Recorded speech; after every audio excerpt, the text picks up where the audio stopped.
Rama Rama Hare Hare Hare Krishna Krishna Krishna Hare Hare Hare Rama Hare Rama Hare Krishna everyone. हरे कृष्णा माताजी. हरे Krishna doctor Kripali जी, भूपेंद्र जी, भाविशा जी, बीना माता जी, जिज्ञासा पटेल माता जी, किरण दास प्रभु जी, नीलम कोटेचा जी, रजनीकांत जी. Realme જેનું છે તમને રિક્વેસ્ટ છે કે તમે રિનેમ કરો. ઉર્વશી जी, વૈશાલી जी એન્ડ વિશાલ રાવલ પ્રભુજી, યુ જે પણ છે પ્રભુજી માતાજી. હરે કૃષ્ણા એન્ડ યસ જિગ્નેશ પ્રભુજી. હરે કૃષ્ણા સર્વેને. હરે કૃષ્ણ માતાજી. હરે કૃષ્ણ. તમારા બધાનું હૃદયપૂર્વક સ્વાગત છે શ્રી શ્રી રાધા ગોવિંદ ટેમ્પલ ઇસ્કોન નંતુર મંગળુના વતીથી. આપણે જે જ્ઞાન યજ્ઞ ચાલી રહ્યું છે ને, આજે આપણે જઈ રહ્યા છીએ કે બીજા મોડ્યુલની શરૂઆત કરવા. અધ્યાય 7 થી લઈને 12 સુધીનો જે અધ્યાય છે. તો સૌપ્રથમ આપણે શ્રી શ્રી રાધા ગોવિંદના ચરણમાં વંદન કરીશું. ભગવાનના શાશ્વત ભક્ત અર્જુનજી, શ્રી પ્રભુપાદજી, પરમ પૂજ્ય જયપ્રતાકા સ્વામી મહારાજ, પરમ પૂજ્ય નાભાષ્ટદાસ પ્રભુજીના ચરણમાં વંદન કરી આજના આ સેશનની શરૂઆત કરીએ. ઓમ અજ્ઞાનતિમિરાન્ધસ્ય જ્ઞાનાંજનશલાકયા ચક્ષુરુન્મિલિतं येन તસ્मै શ્રી ગુરુવે નમઃ. શ્રી ચૈતન્ય મનોભીષ્ટં સ્થાપિतं येन भूतले स्वयं रूप कदामयं ददाति स्वपदान्तिकम्. वन्देऽहं श्रीगुरो श्रीयुतपदकमलं श्रीगुरुन् वैष्णवांश्च श्रीरूपं साग्रजातं सगरघुनाथान्वितं तं सजीवं साद्वैतं सावधूतं परिजनसहितं श्रीकृष्णचैतन्यदेवं श्रीराधा कृष्णपादान् सगरललिता श्रीविशाखान्वितांश्च. हे कृष्णा करुणा सिंधो दीनबंधो जगतपते गोपेश गोपिका कांत राधा कांत नमोस्तुते. तप्त कांचन गौरांगी श्री राधे वृंदावनेश्वरी वृषभानुसुते देवी प्रणमामि हरिप्रिये. वाञ्छाकल्पतरुभ्यश्च कृपा सिन्धुभ्य एव च पतितानां पावनेभ्यो वैष्णवेभ्यो नमो नमः. अनंत कोटि वैष्णव वृंद की जय.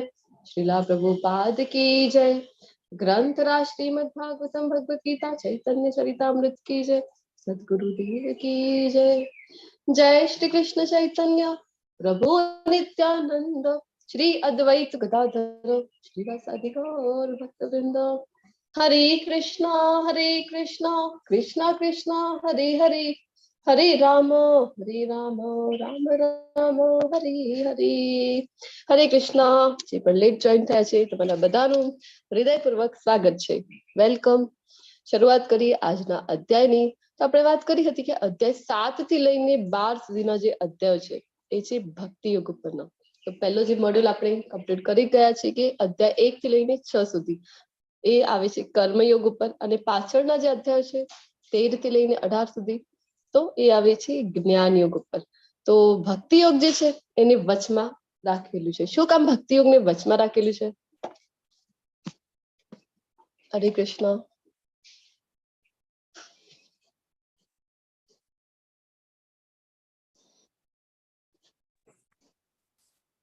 હરે કૃષ્ણ. હરે કૃષ્ણ માતાજી. હરે કૃષ્ણ. માતાજી, ભક્તિ એક પ્રકારનો હીરો છે. શીપની અંદર જેમ બે બાજુ શીપ ના પળ હોય છે અને વચ્ચે હીરો હોય છે, એમ એ હીરો છે, એટલા માટે એને વચ્ચે રાખવામાં. હરે કૃષ્ણ. હરે કૃષ્ણ. તો યસ, જેમ બાપુજીએ જણાવ્યું છે આપણને તેમ મોતી હોય છે ને, મોતી કેમ શેલની અંદર હોય છે, સેફ આવી રીતે આજે ભક્તિ યોગના ચેપ્ટર્સ છે બધા 7 થી લઈને 12 સુધીના. અને ભગવદ ગીતાનો જે સાર છે એ છે ભક્તિમય સેવા. તો એટલા માટે એને વચમાં. હવે રાજા હોય તો કેમ ચાલે, વચમાં ચાલે ને રાજા. જો આગળ રાજા ચાલતું હોય તો બધા શું કહેશે, તો પછી એનું જ મૃત્યુ પહેલા થઈ જવાની શક્યતા વધારે હોય. ને પાછળ રાજા ચાલતો હોય તો બધી સેનાની, તો બધા શું કહેશે, યા તો ડરપોક છે. તો સેમ રાજા વચમાં ચાલે તો આ જે જ્ઞાન છે આ કેવું છે, તો રાજાની જેવું આ જ્ઞાન છે, એટલે એને વચમાં મૂકેલું છે. ઓકે ઓકે પ્રભુજી. તો એટલે આ જે ભક્તિ યોગના ચેપ્ટર છે એને વચમાં મૂકેલા છે. યસ, હીર માતાજી તમને પણ co-host બનાવી દીધા છે. હરે કૃષ્ણ. હરે કૃષ્ણ. હરે કૃષ્ણ. શરૂઆત કરીશું આજના આ અધ્યાયની, અધ્યાય 7, જેનું નામ છે પરમેશ્વરનું જ્ઞાન અથવા તો જ્ઞાન વિજ્ઞાન યોગ. તો અહીંયા એક પિક્ચર દેખાઈ રહ્યું છે ને આપણા બધાને. કયું પિક્ચર છે એ પેલા જણાવો. ગોલોક ચાર્ટ આપણે બધા ભણી ગયા છે અધ્યાય 5માં. તો 3 વિષ્ણુ વિશે ત્યાં આપણે જાણ્યું હતું ને. કયા વિષ્ણુ છે આ? યસ કિરણ પ્રભુજી. હરે કૃષ્ણ. હરે કૃષ્ણ માતાજી. કારણો દક્ષ વિષ્ણુ છે, તેમાંથી બધા બ્રહ્માંડ ઉત્પન્ન.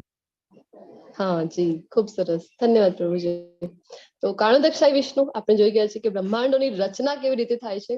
મહાવિષ્ણુ પણ એમને કહેવામાં આવે છે, બંને એમના જ નામ છે. તો એમના અસંખ્ય જે રોમકૂપો છે એમનામાંથી અસંખ્ય બ્રહ્માંડોની નિર્માણ થાય છે. કેવી રીતે? જ્યારે એ શ્વાસ ઉચ્છ્વાસ કરે છે ત્યારે બધા બ્રહ્માંડ પ્રકટ થાય, અને શ્વાસ અંદર લઈ લે તો બધા જ બ્રહ્માંડ છે એમની અંદર સમાઈ જાય છે. એ યાદ રાખવું ખૂબ જરૂરી છે. પછી દરેક બ્રહ્માંડમાં વિષ્ણુ જે છે, કૃષ્ણ છે, એ કયા વિષ્ણુના રૂપમાં પ્રવેશ કરે છે? અહીંયા જો અસંખ્ય બ્રહ્માંડ દેખાઈ રહ્યા છે અને હરેક બ્રહ્માંડની અંદર પણ આપણને એક વિષ્ણુના દર્શન થઈ રહ્યા છે ને. કયા વિષ્ણુ છે? ગર્ભોદક્ષાય વિષ્ણુ. ગર્ભોદક્ષાય વિષ્ણુના ભગવાન છે એ રૂપમાં બધા જ બ્રહ્માંડમાં પ્રવેશે છે. પછી પ્રત્યેક બ્રહ્માંડના પ્રત્યેક 14 લોક છે ને એક બ્રહ્માંડમાં, તો પ્રત્યેક જીવની અંદર કૃષ્ણ કયા વિષ્ણુના રૂપમાં પ્રવેશે છે? ક્ષીરોદક્ષાય વિષ્ણુ. ક્ષીરોદક્ષાય વિષ્ણુ. યસ, ખૂબ ઇમ્પોર્ટન્ટ છે ત્રણેય વિષ્ણુને જાણવા. શાસ્ત્રો કહે છે કે આ ત્રણેય વિષ્ણુને જો આપણે જાણી જઈએ તો પછી પુનર્જન્મ જે છે આપણો થતો નથી.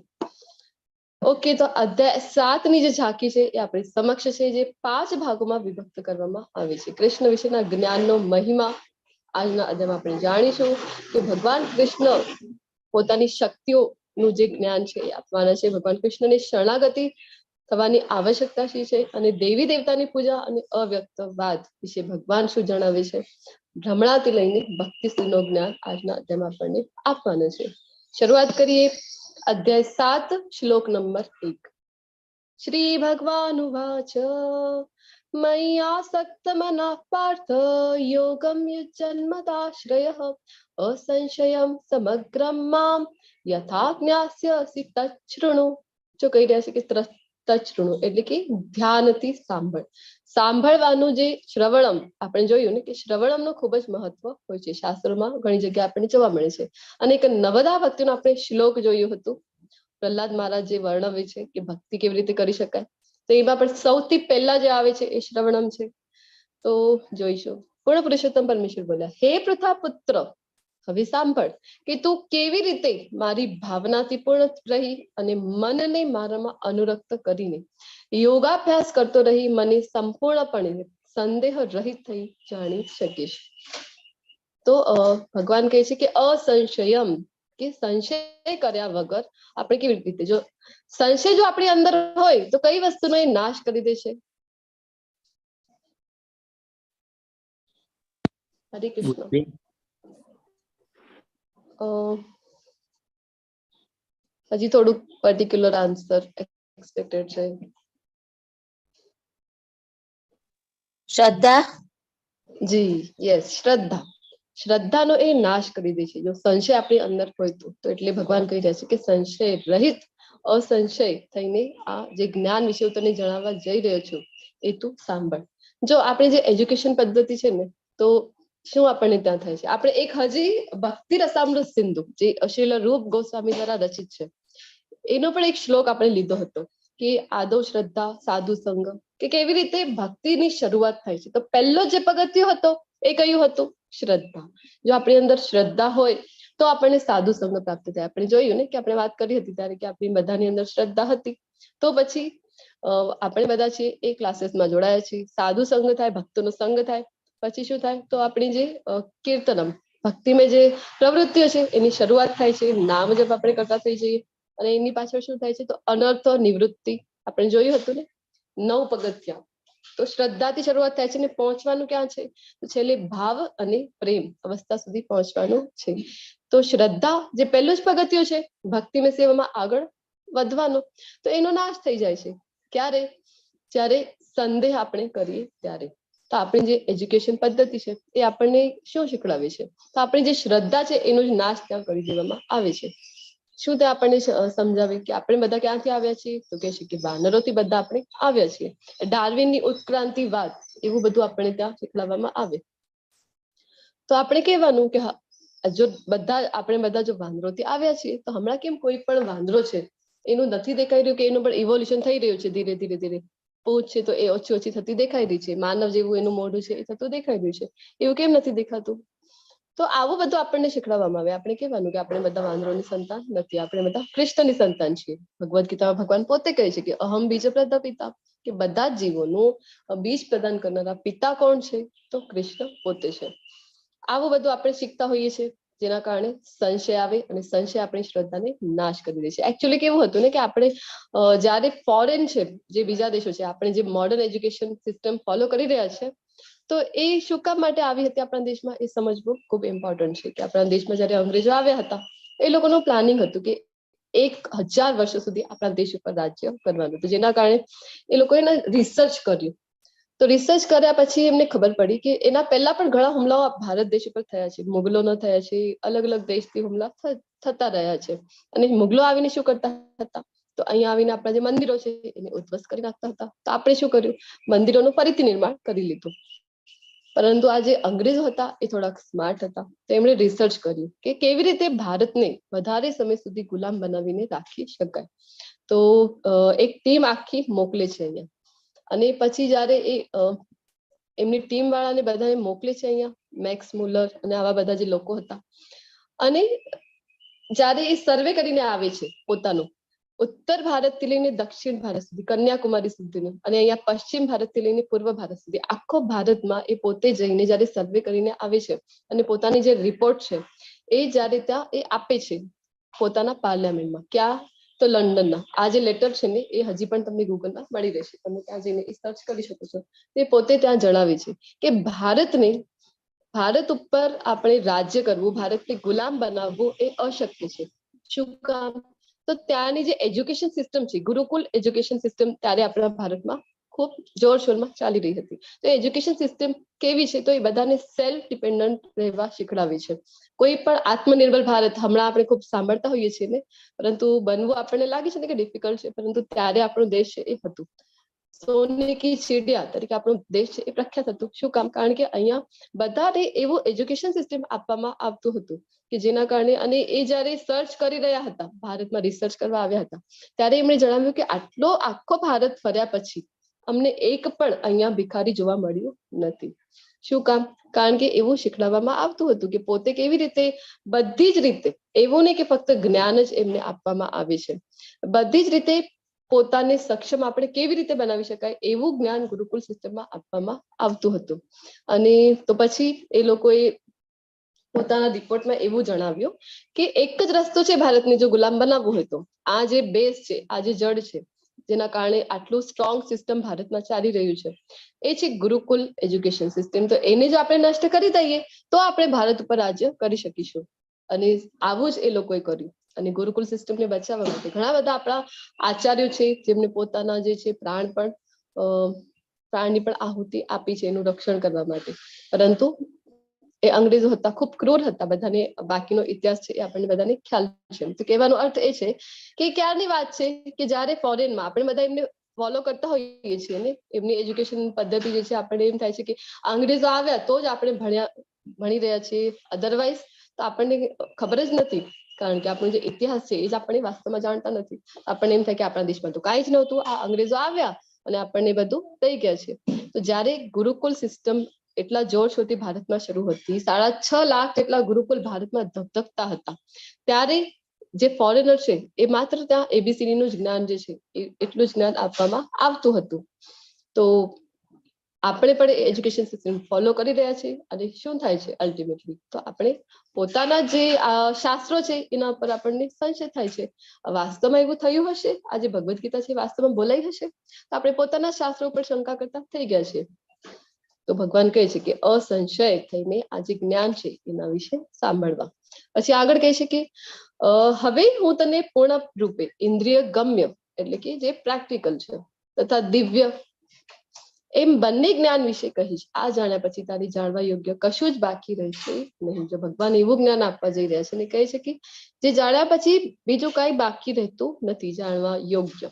આપણે આપણી જે કોઈ પણ એજ્યુકેશન પદ્ધતિ લઈ લઈએ તો એવું છે કે બસ આ જાણી લીધું તો બીજું કઈ જાણવા જેવું નથી, આ શીખી લીધું તો બસ બધું થઈ ગયું એવું આપણે કહી શકીએ? એવું દાવો આપણે કરી શકતા નથી, પરંતુ ભગવાન તો આપણને જણાવે છે. તો જો શા માટે ઘણા લોકો છે એ કૃષ્ણ ભાવનામૃત ધારણ કરી શકતા નથી? તમને શું લાગે છે? આટલું બધું જ્ઞાન છે, આપણને એમ થાય કે ભગવદ્ ગીતા તો લગભગ બધાની ઘેર ભગવદ્ ગીતા હોય છે, આટલું બધું જ્ઞાન ભગવાન દ્વારા આપવામાં આવેલું છે, તો આપણને એમ થાય કે તો બધા જ ભગવાનના ભક્તો હશે ને.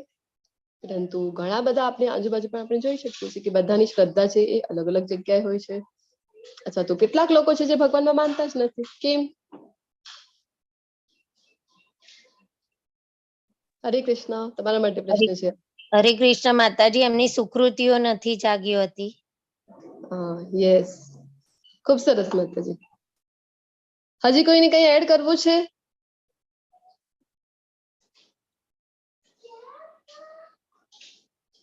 બીનાજી, ભૂપેન્દ્રજી, જિજ્ઞાસા પટેલ માતાજી. માતાજી, હરે ભક્તોનો કૃષ્ણ. સંગ હોતો નથી, કોઈ હશે એવું બને. વૈષ્ણવ ભક્તોનો સંગ હોય નહીં. Yes doctor Kripaliji. Hare okay, Krishna. એમના કર્મોના આધીન પણ એ ઘણી વખત એ સમજી શકતા નથી, જે ભૂતકાળ કરેલા હોય એને આધીન. હરે કૃષ્ણ માતાજી. હરે કૃષ્ણ. જે ગુરુ શિષ્ય પરંપરાઓથી જ્ઞાન મળવું જોઈએ ને મળતું નથી. હરે કૃષ્ણ. હરે કૃષ્ણ. હરે કૃષ્ણ. અમુક માણસો, હરે કૃષ્ણ, અમુક માણસોમાં એમને શ્રદ્ધા નથી આપણા શાસ્ત્રો પ્રત્યે. શાસ્ત્રો પર શ્રદ્ધા નથી એટલે શ્રદ્ધા હોય. અમુક લોકોને શ્રદ્ધા હોય છે શાસ્ત્રો પર હા. એટલે. થેન્ક યુ માતાજી, ધન્યવાદ. તમે બધા હરે actively કૃષ્ણ. અમુક લોકો ઘણા બધાને માયાના આવરણથી એટલા બધા એમાં અને કે દુનિયાવી બી જે ગણાય કે એની અંદર એટલું બધું કે સ્પિરિચ્યુઆલિટીમાં બી ઘણા માનતા ન હોય કે જેને કારણે એ કૃષ્ણ ભાવનામૃત ધારણ કરી શકતા નથી. યસ, ધન્યવાદ માતાજી. એક્ઝેક્ટલી માયાના આવરણમાં આપણે બધા આવી ગયા છીએ, તો જેના કારણે આપણે કૃષ્ણ ભાવનામૃત ધારણ કરી શકીએ નહીં. ખૂબ સરસ, તમે બધા ખૂબ સુંદર સુંદર જવાબ આપ્યા છે. આવી જ રીતે એક્ટિવલી પાર્ટિસિપેટ કરતા રહેજો. હજી કોઈને કઈ એડ કરવું છે? આપણે આગળ વધીશું.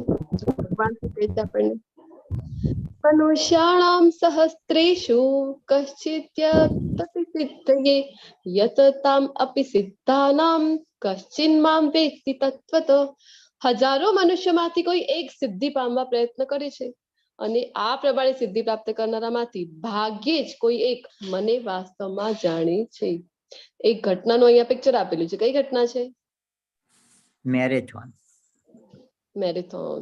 તો મેરેથોન જ્યારે હોય ત્યારે કેટલા લોકો એમાં પાર્ટિસિપેટ કરતા હોય છે? જો અહીંયા આપણે જોઈ શકીએ છીએ હજારોની સંખ્યામાં લોકો છે એમાં પાર્ટિસિપેટ કરતા હોય છે ને, પરંતુ એમાંથી કેટલા લોકો છે જે મેડલ પ્રાપ્ત કરવા માટે પ્રયત્ન કરતા હોય? એ મને વાસ્તવમાં મેડલ પ્રાપ્ત કરવું છે, જેના માટે હું તૈયારી કરું છું અને મેરેથોનમાં પાર્ટિસિપેટ કરું છું. આવા કેટલા લોકો હોય છે? તમે મને જણાવો.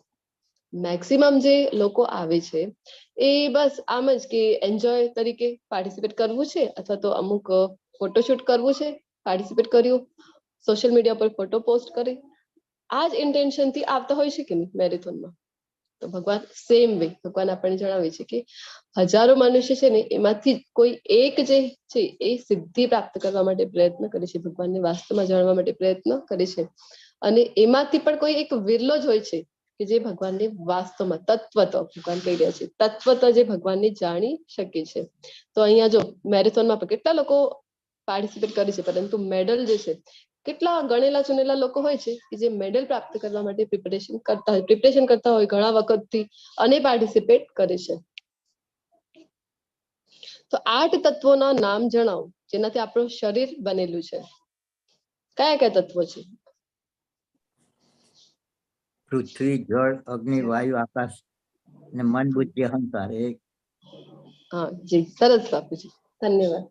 પંચ મહાભૂત પૃથ્વી, આકાશ, અગ્નિ, જલ, વાયુ અને 3 જે છે એ આનાથી જે પંચ મહાભૂત છે એનાથી આપણું સ્થૂળ શરીર છે એ બનેલું છે, અને 3 જે છે મન, બુદ્ધિ, અહંકાર એનાથી આપણું સૂક્ષ્મ શરીર બનેલું છે. હાર્ડવેર અને સોફ્ટવેર ખ્યાલ છે ને બધાને? તો આ જે હાર્ડવેર છે આપણું જે શરીર છે આપણું ગ્રોસ બોડી છે એ બનેલું છે આ પંચ મહાભૂતથી, અને જે આપણું સૂક્ષ્મ શરીર છે જે સોફ્ટવેર છે આપણું, તો જ્યારે આપણું અહીંયા આપણે મૃત્યુ થઈ જાય છે ત્યારે આપણું સ્થૂળ શરીર છે અહીંયા જ રહી જાય છે, પરંતુ આત્માની સાથે આ જે સોફ્ટવેર છે એ કેરી ફોરવર્ડ થાય છે નેક્સ્ટ બર્થમાં. જ્યારે આપણને પુનર્જન્મ મળે છે તો એની સાથે આપણું આ જે સૂક્ષ્મ શરીર છે મન, બુદ્ધિ અને અહંકાર યુક્ત એ એની સાથે આગળ ગતિ કરે છે.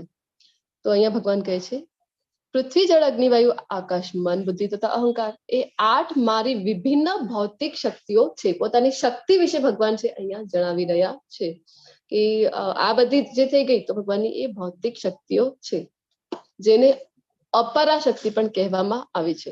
પછી આગળ હજી જણાવે છે કે વળી હે મહાબાહુ અર્જુન, આ નિકૃષ્ટ શક્તિ ઉપરાંત મારી એક અન્ય ચડિયાતી પરાશક્તિ પણ છે કે જે જીવોની બનેલી છે અને જે ભૌતિક પ્રકૃતિ સાથે સંઘર્ષ કર્યા કરે છે અને તેના સંસાધનોનો ઉપભોગ કરે છે.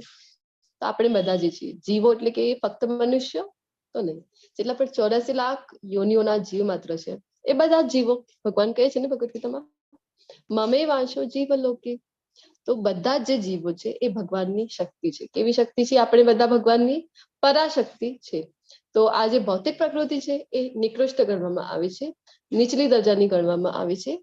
પરાશક્તિ એને અપરાશક્તિ પણ કહે છે ભૌતિક પ્રકૃતિને, અને બીજી જે ભગવાનની શક્તિ છે એ છે પરાશક્તિ જે આપણા બધા જીવોની બનેલી છે. તો ભગવાન કહે છે કે બધા જીવો જો અહીંયા પિક્ચરમાં આપેલા છે ને બધા 84 લાખ યોનિઓના જીવ માત્ર, તો આ બધા જીવ માત્ર શું કરે છે તો ભૌતિક પ્રકૃતિ સાથે સતત એમનો સંઘર્ષ ચાલ્યા કરે છે, અને જે આપણે સંસાધનો છે આ ભૌતિક પ્રકૃતિમાં એનો જ ઉપયોગ આપણે કરતા હોઈએ છીએ. હવે કોઈ એવો દાવો કરી શકે છે? ભગવાને જણાવ્યું ને કે પંચ મહાભૂત છે એ ભગવાનની શક્તિ છે. તો આપણે કઈ પણ વસ્તુ જો બનાવી લઈએ તો ભગવાનના આ જે પંચ મહાભૂત વાળી શક્તિ છે એના સિવાય આપણે બનાવી શકીએ છીએ? આપણને એમ થાય કે ના, હું એટલે કે મોટો હું વૈજ્ઞાનિક છું, હું બધું શોધ છે એ કરું છું, તો પછી ભગવાનની શક્તિ આપણે યુઝ કરી રહ્યા છીએ એ આપણને ખ્યાલ હોવું જોઈએ. ભગવાનની શક્તિ યુઝ કર્યા વિના આપણે સુઈથી લઈ ને કોઈ પણ મોટી પણ કોઈ સંશોધન કરી લીધું, કોઈ મોટી વસ્તુ છે ત્યાં સુધી પણ આપણે કોઈ પણ વસ્તુ આપણે બનાવી શકતા નથી. આપણે બધા ભગવાનની શક્તિ યુઝ કરી રહ્યા છીએ. સર્વ સર્જાયેલા જીવોનો ઉદ્ભવ આ બંને શક્તિઓમાં રહેલો છે. આ બંને શક્તિથી સિવાય કઈ છે? તમે મને જણાવો. આજે ભગવાને જણાવ્યું પરાશક્તિ અને અપરાશક્તિ જે કે પણ આપણને દૃશ્યમાન છે એ બધું જ આ બંને શક્તિઓમાં આવી ગયું છે. તો અલ્ટિમેટલી આપણે બધા છીએ અથવા તો પ્રકૃતિ છે એ બધું જ ભગવાનની સંપત્તિ છે. બધા ઉપર જે સ્વામિત્વ છે એ કોનું છે તો ભગવાનનું છે. તો આપણે ભગવાનની શક્તિ છીએ, ભગવાન શક્તિમાન છે, તો શક્તિનું કામ છે કે શક્તિમાનની સેવા કરવી. આ જગતમાં જે કઈ ભૌતિક અને આધ્યાત્મિક છે તે સર્વની ઉત્પત્તિ તથા વિનાશ રૂપ મને જાણ. તો જે કઈ પણ આપણે જોઈ રહ્યા છીએ આ ભૌતિક જગત આપણને દૃશ્યમાન છે, અથવા તો 14 લોક જે છે એક ભૌતિક જગતમાં, અથવા તો આધ્યાત્મિક જગત જે કઈ પણ ગોલોક ચાર્ટ યાદ કરો તમે, બધું જે કઈ પણ આવે છે ભગવાન કહે છે કે જે ભૌતિક છે અથવા તો દિવ્ય છે, આધ્યાત્મિક છે, એ બધું જ ક્યાંથી આવે છે? બધાનું કારણ કોણ છે તો કૃષ્ણ છે. બધું જ કૃષ્ણથી આવે છે. શરૂઆતમાં જ આપણે વાત કરી છે, પરંતુ હવે ફરીથી તમને રિવાઇઝ થાય એટલા માટે પૂછીશું કયા વિષ્ણુ છે આ? કોઈ ન્યૂ પાર્ટિસિપન્ટ આન્સર આપતો હવે. કે બધા જ ભૌતિક જગતો, બધા જ બ્રહ્માંડો જેમનાથી પ્રકટ થાય છે, કયા વિષ્ણુ છે? હરે કૃષ્ણ. ન્યૂ પાર્ટિસિપન્ટ્સ ને હું એક્સપેક્ટ કરું છું કે આન્સર આપે. ક્ષીરોદક્ષાય વિષ્ણુ. જેમનાથી બધા બ્રહ્માંડો પ્રકટ થાય છે એ કયા વિષ્ણુ છે? સોરી, ગર્ભોદક્ષાય વિષ્ણુ. જી નહીં મત. ગર્ભોદક્ષાય વિષ્ણુ. બ્રહ્માંડો જેમના રોમકૂપોથી પ્રકટ થાય છે એ કયા વિષ્ણુ છે? હીર માતાજી જણાવો. મહાવિષ્ણુ. મહાવિષ્ણુ અથવા તો કારણોદક્ષાય વિષ્ણુ. યાદ રાખવાનું કે બધાના કારણ છે, કારણોના કારણ છે ને, એટલે કારણોદક્ષાય વિષ્ણુ અથવા તો મહાવિષ્ણુ એમને કહેવાય છે. આપણે શરૂઆતમાં જ ડિસ્કસ કર્યું હતું, એ લખી લો તમે, જેનાથી તમને કન્ફ્યુઝન ન થાય. આપણે વાત કરીને કે આ 3 વિષ્ણુને જો જાણી જઈએ, ખૂબ ઇમ્પોર્ટન્ટ છે, શાસ્ત્રમાં વર્ણન છે. તો જેમના રોમકૂપોથી અસંખ્ય બ્રહ્માંડોની ઉત્પત્તિ થાય છે એ છે મહાવિષ્ણુ. તો હવે ભગવાન કોણ છે? પૂર્ણ પુરુષોત્તમ કોણ છે? માતાજી 3 ના બતાવો ને. હરે કૃષ્ણ. 3 વિષ્ણુના હા બતાવો ને. બોલું હું મારે ફરીથી એમ કહું. નતો હોય ચાલુ. મને એકચ્યુઅલી આવાજ તમારો ક્લિયર નથી આવતો. 3 વિષ્ણુના નામ બોલું હું એવું જણાવો તમે. હરે કૃષ્ણ. હા હા, તો પહેલા જે છે કારણોદક્ષાય વિષ્ણુ અથવા તો મહાવિષ્ણુ, જેમના રોમકૂપોથી અસંખ્ય બ્રહ્માંડોની ઉત્પત્તિ થાય છે. કેવી રીતે? જ્યારે એ શ્વાસ ઉચ્છ્વાસ કરે ત્યારે બ્રહ્માંડો પ્રકટ થાય છે, અને શ્વાસ અંદર ખેંચી લે તો બધા જ બ્રહ્માંડો એમની અંદર સમાઈ જાય છે. પછી દરેક બ્રહ્માંડમાં અસંખ્ય બ્રહ્માંડો અહીંયા પિક્ચરમાં આપણને જોવા મળે છે. અસંખ્ય રોમકૂપો હોય ને તો એટલા જ બ્રહ્માંડો. તો પ્રત્યેક બ્રહ્માંડમાં કૃષ્ણ છે એ ગર્ભોદક્ષાય વિષ્ણુના રૂપમાં પ્રવેશે છે, જેમની નાભી કમળથી બ્રહ્માજી ઉત્પન્ન થાય, અને બ્રહ્માજી પછી 14 લોકની રચના કરી 84 લાખ યોનિઓને એમાં ગોઠવી દે છે. એ થઈ ગયા ગર્ભોદક્ષાય વિષ્ણુ. પછી 84 લાખ યોનિઓના જેટલા જીવ માત્ર છે એમના હૃદયમાં ભગવાન છે એ પરમાત્મા સ્વરૂપે વિરાજમાન છે. એ થઈ ગયા ક્ષીરોદક્ષાય વિષ્ણુ. જે આપણે કહીએ ને કે કણ કણમાં ભગવાન છે, તો એ વિષ્ણુ છે ક્ષીરોદક્ષાય વિષ્ણુ. ઓકે, તો અહીંયા ભગવાન પોતે જો 7.7 આ શ્લોક ખૂબ ઇમ્પોર્ટન્ટ છે, તો એ આપણે યાદ રાખવા જેવું આ શ્લોક છે. મત પરતરમ નાન્યત કિંચિદસ્તિ ધનંજય મયી સર્વમ ઇદમ પ્રોતમ સૂત્રે મણિગણા ઇવ. હે ધનંજય, મારાથી શ્રેષ્ઠ એવું કોઈ તત્વ નથી. અહીંયા ભગવાન છે એ પોતે આપણને જણાવી રહ્યા છે. જો એવું હોય તો ભગવાન આપણને જણાવે ને કે આ શિવ તત્વ છે આ મારાથી ચડિયાતો છે, અથવા તો બ્રહ્માજી છે આ મારાથી ચડિયાતો છે, એવું કઈ ભગવાન અહીંયા જણાવે છે. શું કહે છે ભગવાન? કે મારાથી શ્રેષ્ઠ કોઈ બીજો તત્વ નથી, કોઈ અન્ય તત્વ નથી. અને જો બીજી એક વાત કે આજે ભગવદ ગીતા છે, આપણે દેવનમાં જોઈ ગયા ને કે મહાભારત જે મહાકાવ્ય છે એનું જ એક પાર્ટ છે આ ભગવદ ગીતા છે. તો કોણે લખી છે મહાભારત જે મહાકાવ્ય છે?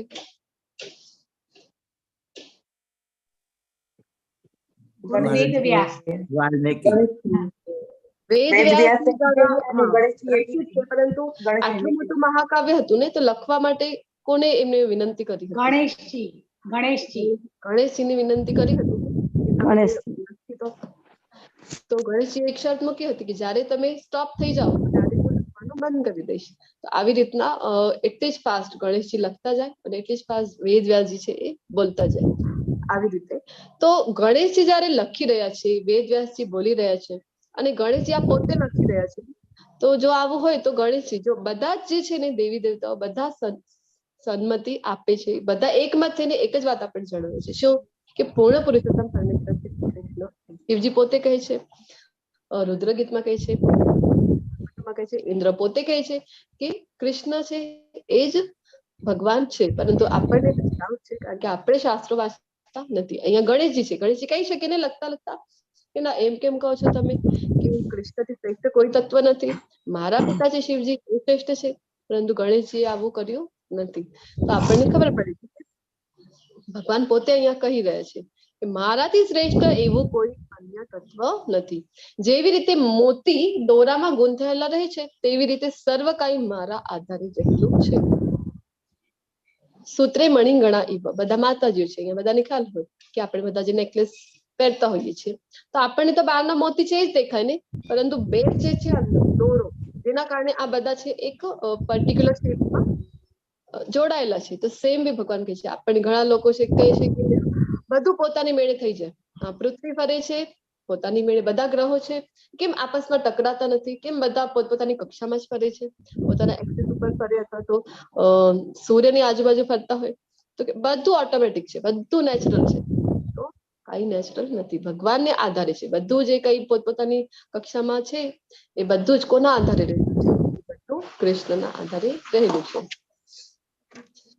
પછી આગળ આપણને કહે છે કે અમપ્સુ કૌંતેય પ્રભાસ્મિ શશિ સૂર્યયો પ્રણવ સર્વવેદેષુ શબ્દકે પૌરુષમ દૃશો. હે કુંતી પુત્ર અર્જુન, હું પાણીમાં સ્વાદ છું. ભગવાન પાણીમાં સ્વાદ વિશે જણાવી રહ્યા છે.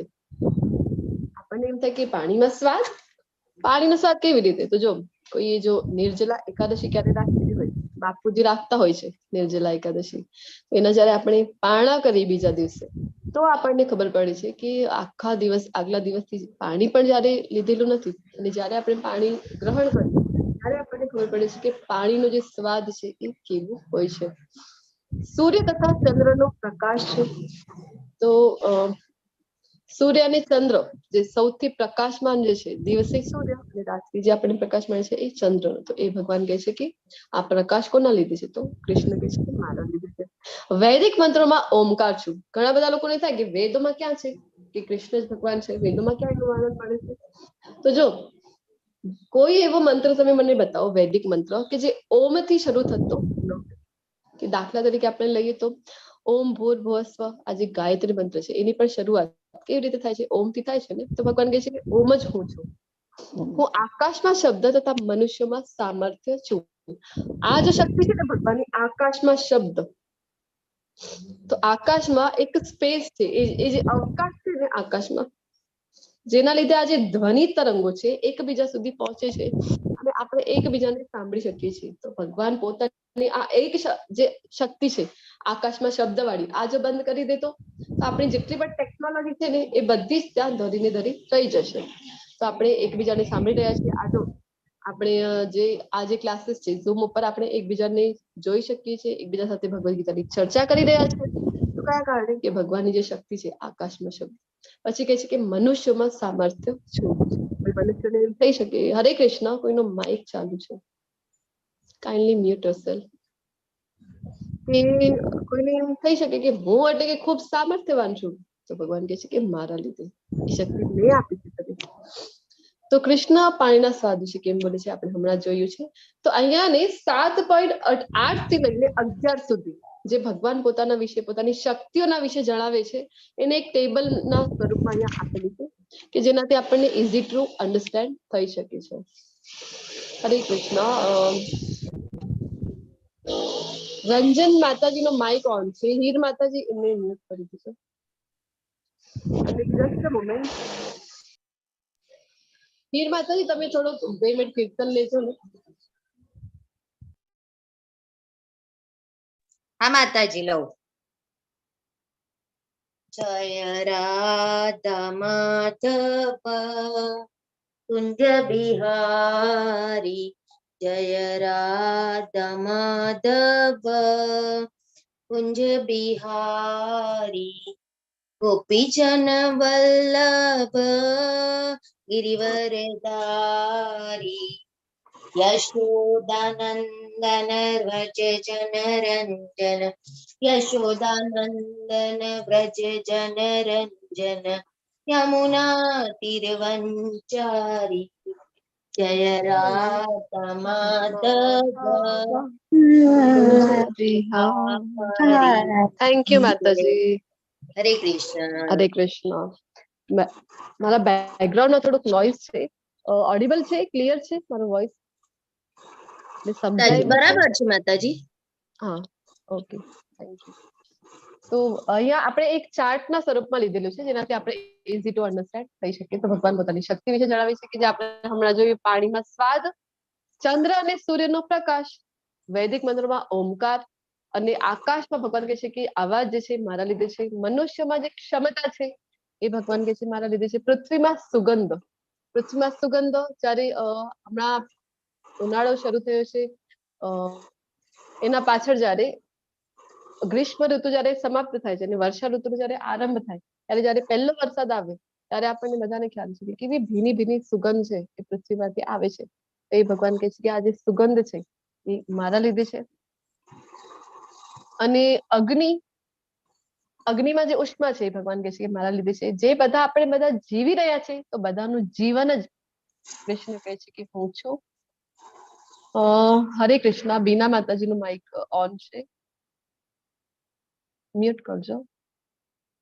બધા તપસ્વીઓ છે તો તપસ્વીઓની તપશ્ચર્યા કૃષ્ણ કહે છે કે હું છું.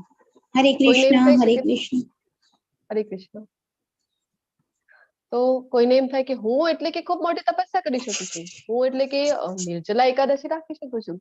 તો ભગવાન કહે છે કે આ બળ કોણ આપે છે? તપસ્યા તું કરી શકે છે કોના લીધે? મારા લીધે. જે કંઈ પણ અસ્તિત્વમાં છે એ બધાનું જે મૂળ બીજ છે એ કોણ છે? એ કૃષ્ણ છે. બુદ્ધિશાળીઓની બુદ્ધિ એ કૃષ્ણ છે. હિરણ્યકશિપુને લાગે છે કે હું મારી બુદ્ધિ ચલાવી લઉં. બ્રહ્માજી પાસે માંગે છે ને અમરત્વ, બ્રહ્માજી ના પાડી દે છે. એ પોતે જ અમર નથી તો એ કેવી રીતે અમરત્વ આપી શકે? ભૌતિક જગતમાં આપણે વાત કરી છે, ઇન્ક્લુડિંગ બ્રહ્માજી, બધા જ જે જીવ માત્ર છે. હરે કૃષ્ણ. હીર માતાજી એમને મ્યુટ કરી દેજો ને. તો ઇન્ક્લુડિંગ બ્રહ્માજી થી લઈને નાનાથી નાનો જીવ છે, કીડી છે અથવા તો સૂક્ષ્મ જીવો છે, જે કંઈ પણ છે અહીંયા ભૌતિક જગતમાં, એ બધા કેવા છે? બધાનું એક લિમિટેડ જીવન છે. આપણે કાળની સ્લાઇડમાં જોઈ ગયા છે કે બ્રહ્માજીનો જે જીવનના વર્ષો છે એ આપણી સાપેક્ષમાં ઘણા બધા છે. તો આપણને એમ થાય કે ઘણા બધા વર્ષો જીવે છે બ્રહ્માજી, પરંતુ મહાવિષ્ણુની સાપેક્ષમાં જોઈએ તો ફક્ત આજે મહાવિષ્ણુ છે તો કાળોદક્ષાય વિષ્ણુ શ્વાસ બહાર કાઢે છે અને અંદર લે એટલું જ જે કાળ છે એ છે બ્રહ્માજીના જીવન. બ્રહ્માજી પોતે પણ અમર નથી તો ભૌતિક જગતમાં બધું જ જે છે એ નાશ પામે છે, નાશવાન છે. તો કેવી રીતે આપશે? તો પછી બુદ્ધિ ચલાવે છે. હિરણ્યકશિપુને એમ થાય છે કે હું મારી બુદ્ધિ ચલાવું. શું કહે છે? કોઈ મને દિવસમાં ન મારે, રાત્રિ ન મારે, કોઈ મને ઘરમાં ન મારે, બહાર ન મારે, અને 84 લાખ યોનિઓમાંથી એક પણ જીવ ન હોવો જોઈએ જે મને મારી શકે છે. અને 12 મહિનામાંથી એક પણ મહિનો હોવો ન જોઈએ. તો આવી બધી શરતો મૂકે છે ને. અને પછી કોણ અવતરે છે? ભગવાન કયા રૂપમાં અવતરે છે? નરસિંહ અવતારમાં. નરસિંહ કી જય. તો ભગવાન આવે છે નરસિંહ અવતારમાં. દિવસ નહીં, રાત્રિ નહીં, સંધ્યાકાળ હોય છે. ઘરની અંદર નહીં, ઘરની બહાર નહીં. તો ભગવાન છે ઉંબરામાં. પછી હતું કે કોઈ જમીન પર નહીં, આકાશમાં નહીં. પછી ભગવાન પોતાના જે ખોળામાં એને સોડાવીને, પછી કોઈ અસ્ત્ર નહીં, શસ્ત્ર નહીં, તો ભગવાન પોતાના નખોથી એને મારે છે. પછી કહે છે કે 84 લાખ યોનિમાંથી એક પણ ન હોવું જોઈએ. તો ભગવાન આવે છે નરસિંહ અવતારમાં. જે અડધું શરીર છે એ સિંહનું છે અને અડધું શરીર છે એ છે નરનું. તો હિરણ્યકશિપુ પણ જોતો જ રહી જાય છે કે આ વળી કયું જીવ છે? આ તો મેં જોયું નથી, 84 લાખ યોનિમાં તો આવતું નથી. તો ભગવાન આવે છે અને ત્યાં જ વાત છે એને મારી નાખે છે. તો ભગવાનની સામે આપણે આપણી બુદ્ધિ ચલાવી શકીએ નહીં. તો બધા જે શક્તિશાળી છે તો બધામાં પરાક્રમ છે એ કોના લીધે છે? ભગવાન કહે છે કે આ પરાક્રમ મારા લીધે છે. જે મજબૂત છે એમની તાકાત છે. અને ધાર્મિક સિદ્ધાંતની જે વિરુદ્ધ નથી એવું જાતીય જીવન પણ ભગવાને લીધે છે. તો હવે આપણે જોયું ને કે જે સહસ્ત્ર મનુષ્યાણામ સહસ્ત્રેષુ, ભગવાને આપણે જણાવ્યું છે કે હજારો મનુષ્યમાંથી કોઈ એક જ છે એ કૃષ્ણ ભાવનામાં આવી શકે છે, કૃષ્ણને તત્વ તો જાણી શકે. તો હવે આપણને થાય ને કે તો પછી કેમ નથી જાણી શકતા બધા લોકો કૃષ્ણ વિશે? આટલું બધું ભગવદ્ ગીતાનું જ્ઞાન આપેલું છે, આટલી બધી આપણા વર્ગો ચાલતા હોય છે. જો આપણા વર્ગો છે એ તદ્દન મફત છે કે નહીં, એક પણ રૂપિયાનો આપણને અહીંયા ખર્ચ લાગતો નથી. આપણે કેટલા પ્રયત્ન કરતા હોઈએ છીએ, કેટલા બધા લોકોને આપણે લિંક મોકલતા હોઈએ છીએ, પરંતુ એમાંથી પણ કેટલા ઓછા લોકો જ છે જેમાં જોઈન થતા હોય છે. શું કામ? કૃષ્ણ વિશે નથી જાણી શકતા. આપણે પહેલા જ ડિસ્કસ કરી ગયા છે ને, તમે આનું આન્સર પણ આપ્યું છે. સુકૃતિ હોતી નથી. Yes, exactly. એટલી સુકૃતિઓ છે એ હોતી નથી. હવે જોઈશું આપણે.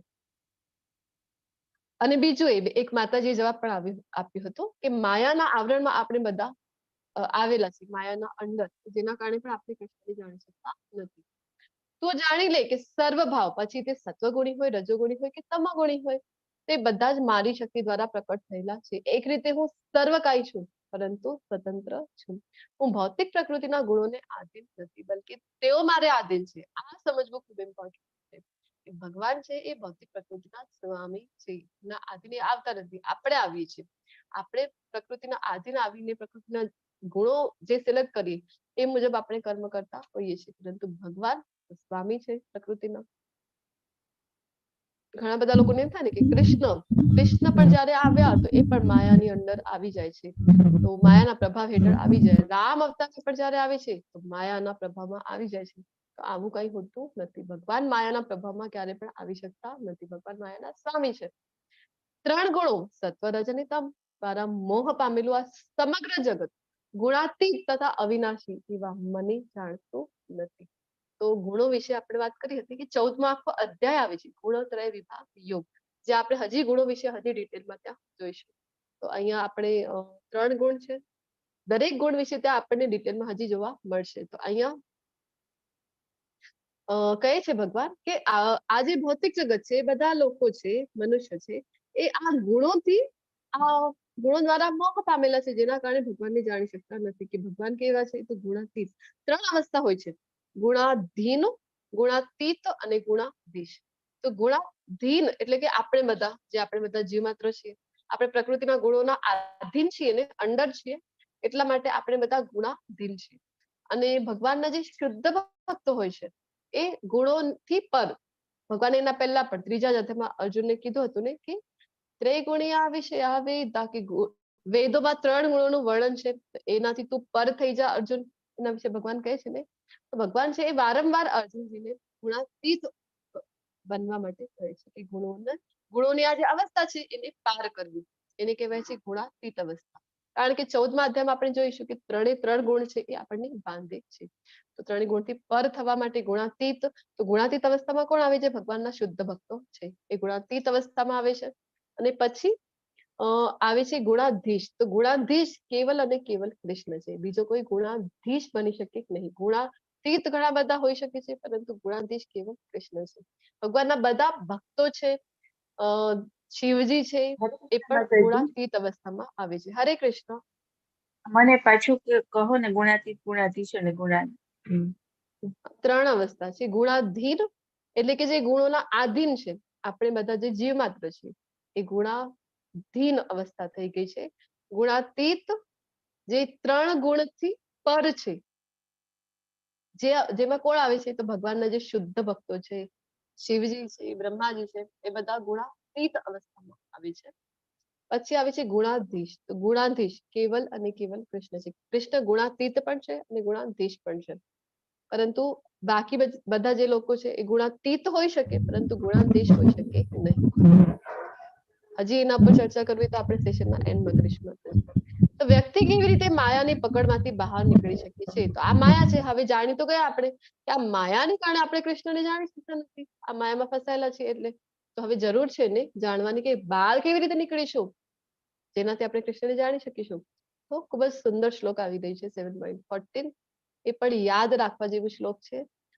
જે આપણે ઇમ્પોર્ટન્ટ શ્લોક લર્ન કરતા હોઈએ છીએ એમાંથી આ પણ એક શ્લોક છે, એ પણ તમે યાદ રાખવા પ્રયત્ન કરજો. જેનું થઈ જાય કંઠસ્થ તો આપણે કાલના સેશનના શરૂઆતમાં લઈશું.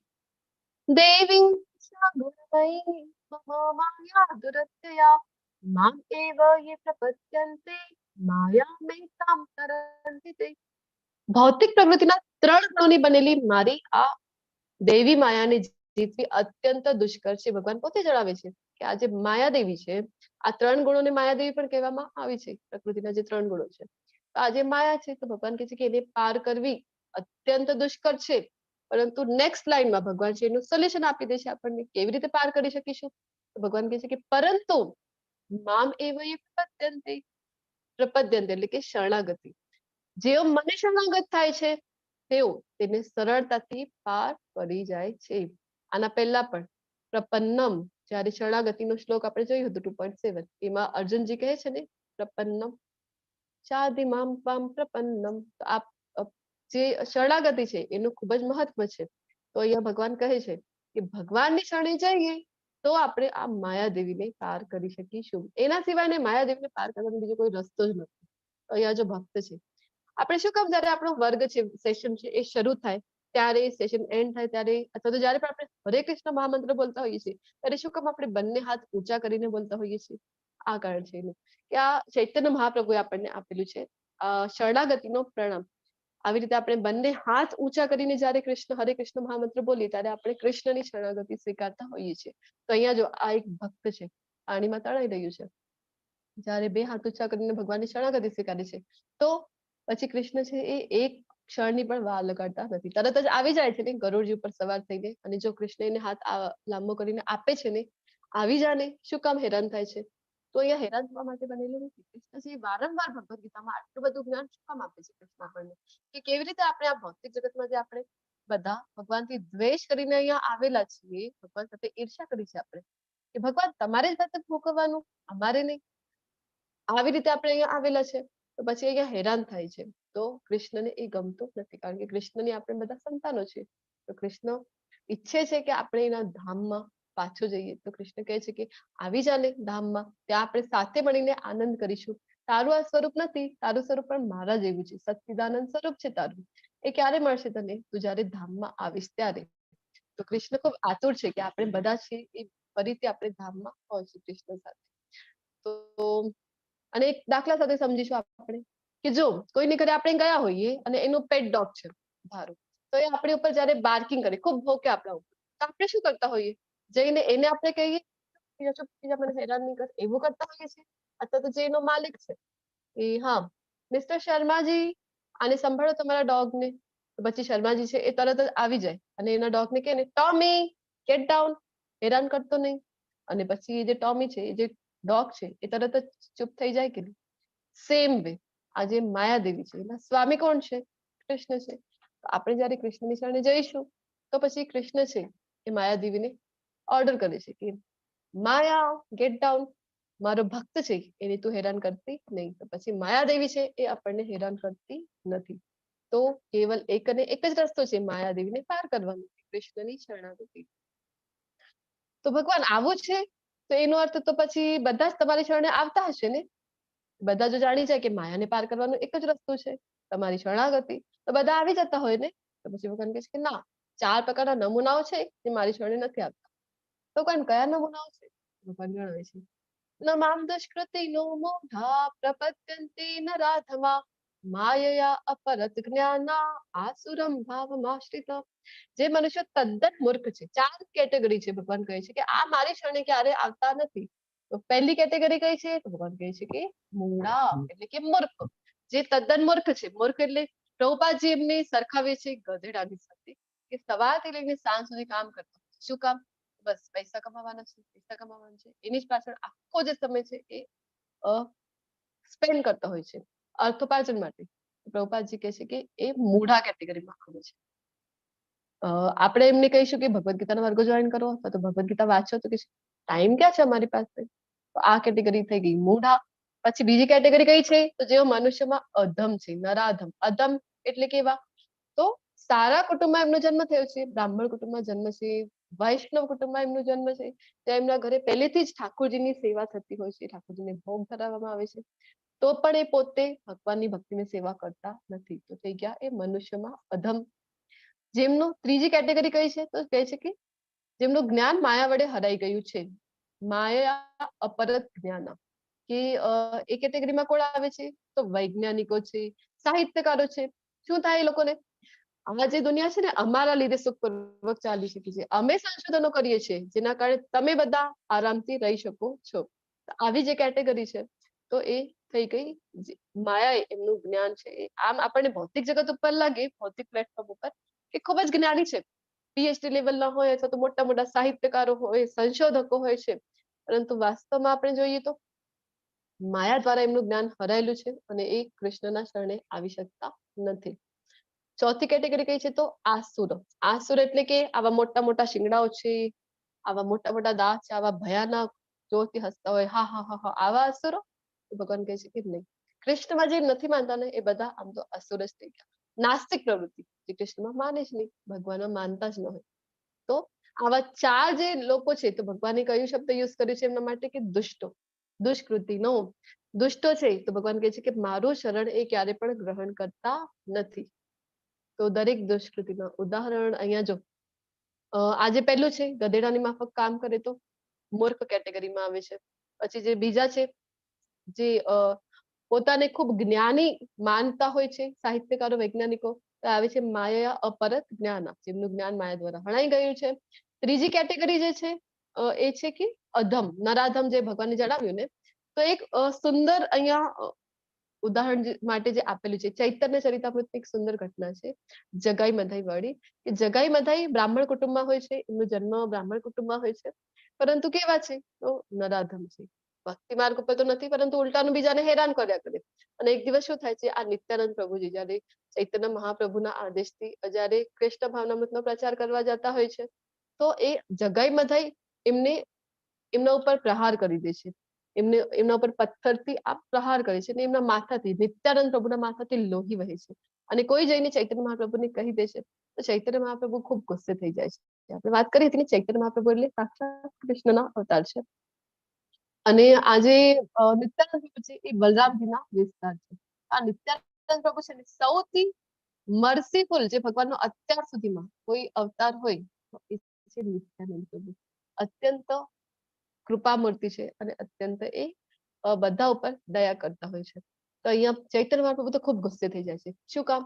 કારણ કે ભગવાનનો અપરાધ કરીએ તો એક વખત ભગવાન છે એ ક્ષમા કરી શકે છે, પરંતુ ભગવાનના ભક્તોનો જો અપરાધ કરેલો હોય તો ભગવાન ક્યારેય એની ક્ષમા કરતા નથી.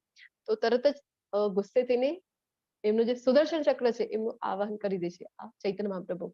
અને નિત્યાનંદ પ્રભુ ત્યારે એમને રિક્વેસ્ટ કરે છે, એમને વિનંતી કરે છે કે હે ભગવાન, હે ચૈતન્ય મહાપ્રભુ, તમારું આ અવતાર તો જો તમે કેવો અવતાર છે, તમારું આ પતિત પાવન અવતાર છે, પતિતોનો ઉદ્ધાર કરવા માટે તમે આ અવતાર લીધેલો છે અને તમે આ આવી રીતે તમે સુદર્શનનું આહ્વાન કરો છો એ ઉચિત નથી.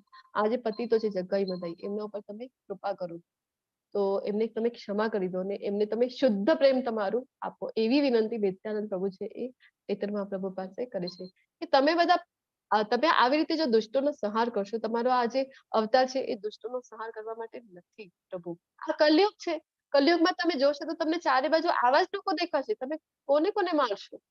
પછી ચૈતન્ય મહાપ્રભુ છે એ પોતાના ભક્ત નિત્યાનંદ પ્રભુની વિનંતીનો માન રાખે છે અને પછી એ જગાઈ મધાઈની ક્ષમા કરે છે ને બદલામાં એમને કૃષ્ણ પ્રેમ છે એ આપે છે. અને પછી એમનું પણ લાઈફ છે એ ટ્રાન્સફોર્મ થઈ જાય છે, કારણ કે શુદ્ધ ભક્તોના જયારે સંપર્કમાં આપણે આવીએ ત્યારે આપણું પણ જીવન પરિવર્તન થઈ જતું હોય છે અને એ પણ ભક્તિમાં આવી જાય છે. તો થઈ ગયું નરાધમ કેટેગરી. અને નીચે જે કેટેગરી છે એ છે આસુર. રાવણ છે કેટલાક વર્ષો સુધી તપસ્યા કરે છે ને, તો આટલા વર્ષો સુધી તપસ્યા કરે તો આપણે એમને ભક્ત કહી શકીએ? ના, એ તો કઈક એમને પોતાને મેળવવાની ઈચ્છા હોય છે એટલા માટે અનેકાનેક વર્ષો સુધી જે હિરણ્યકશિપુ છે, આ રાવણ છે, ભસ્માસુર છે, આવા અસુરો તપસ્યા કરતા હોય છે, શિવજીને પ્રસન્ન કરે, બ્રહ્માજીને પ્રસન્ન કરે, કારણ કે એમને જે મન વાંછિત ફળ છે એ મળવું જોઈએ.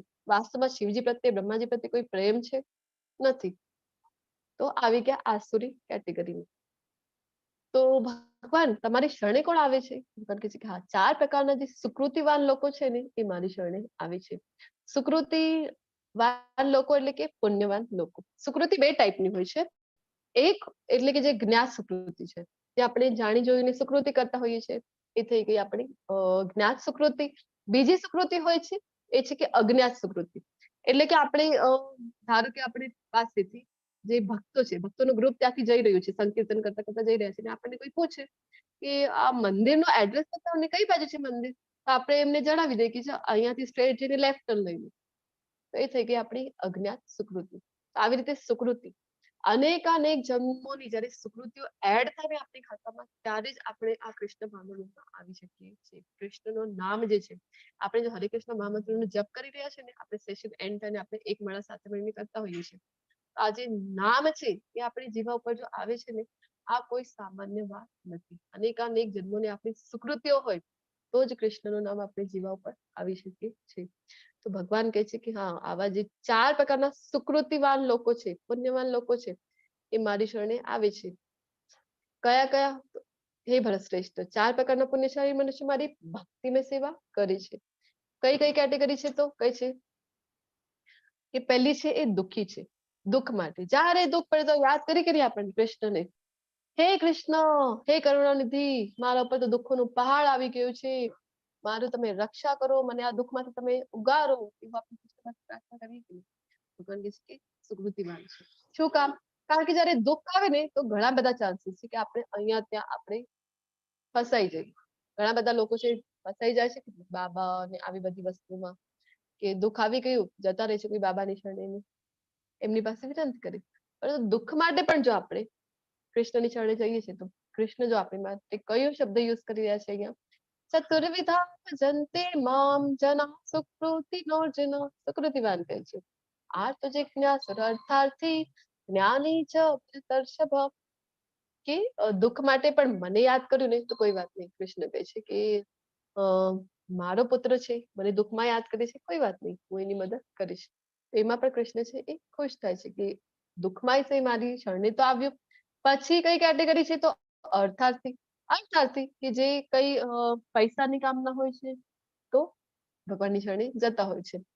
કહે છે ને, હે ભગવાન, તમે તો લક્ષ્મીના પતિ છો, તમે તમારી પત્ની લક્ષ્મીજીને કહો ને કે પોતાનું પાલવ છે આમ થોડુંક ઝટકી નાખે, અમારી ત્યાં તો ધનની વર્ષા થઈ જશે. જાય છે ને, ભગવાન કહે છે અર્થાર્થી કેટેગરી છે. પછી તો જિજ્ઞાસુ, જાણવાની જેને ઈચ્છા હોય છે, જિજ્ઞાસા હોય છે. હરે કૃષ્ણ જે હરે કૃષ્ણ વાળા ભક્તો છે આ બધા શું કરતા હોય છે? એ લોકોની હાથમાં હંમેશા બીડબેગ કેમ હોય છે? હાથમાં પ્લાસ્ટરની જેમ. એ શું કરતા શું હોય છે? ચાલ ને ક્લાસ જોઈન કરું ને જોઉં તો ખરી. આવી રીતના જે આવે છે આ જિજ્ઞાસુ કેટેગરી છે, જે જાણવા ખાતર કૃષ્ણના શરણે આવતા હોય છે. અને ચોથી કેટેગરી છે ભગવાન કહે છે કે જે પરમ સત્યના જ્ઞાનની શોધમાં છે તે જ્ઞાની. તો જ્ઞાની જે કૃષ્ણ વિશે જ્ઞાન પ્રાપ્ત કરવા કૃષ્ણની શરણે આવી છે તો એ થઈ ગઈ જ્ઞાની કેટેગરી. ભગવાન કહે છે કે આ ચારે ચાર સુકૃતિવાન જે લોકો છે, પુણ્યવાન જે લોકો છે, એ મારી શરણે, ચાર પ્રકારના લોકો મારી શરણે આવે છે. તો જો આપણે જો જોવા જઈએ તો ભક્તિ, હજી ભક્ત એમાં છે નહીં. હજી પ્યોર ડિવોશનલ સર્વિસ વિશે ભગવાન છે આપણને 9મા અધ્યાયમાં જણાવશે. તો અહીંયા ભક્ત હજી આવ્યા નથી. હજી તો ચાર પ્રકારના લોકો કોઈને કોઈ ઈચ્છાથી જે કૃષ્ણની શરણે જાય છે એ જ લોકોનું વર્ણન અહીંયા કરેલું છે. હવે દરેક સુકૃતિના ઉદાહરણ તમે મને ફટાફટ આપી દો કે કઈ કેટેગરી. ચાર કેટેગરી જોઈને, આર્ત, દુઃખી, જિજ્ઞાસુ, અર્થાર્થી અને જ્ઞાની. તો આ જે ઘટનાઓ છે એ કઈ કેટેગરીમાં આવે છે એ તમારે જણાવવાનું છે. ને કઈ ઘટના છે ને કઈ કેટેગરીમાં આવે છે? પહેલી ઘટના કઈ છે? ગજેન્દ્ર મોક્ષ. ગજેન્દ્ર મોક્ષ. અને દુઃખી આરતી. આરતી આર્ત. એટલે કે દુઃખી કેટેગરીમાં આવે છે. બીજી ઘટના કઈ છે? દ્રૌપદી ચીરહરણ. દ્રૌપદી એ દુઃખી નથી. એ પણ આવે છે દુઃખી કેટેગરીમાં. જયારે જોઈ છે દ્રૌપદીજી પાંચ પોતાના પતિ તરફ જયારે જોઈ છે, મદદ માટે જયારે એમની વિનંતી કરે છે અને કોઈ એમની મદદ કરતો નથી, તો છેલ્લે દ્રૌપદીજી છે બંને હાથ ઊંચા કરીને ગોવિંદા ગોવિંદા એમ આર્ત ભાવે જયારે કૃષ્ણને બોલાવે છે, કૃષ્ણ તરત જ એમની સહાયતા માટે આવે છે. પછી ત્રીજી કઈ ઘટના છે? રક્ષણ માટેનું છે.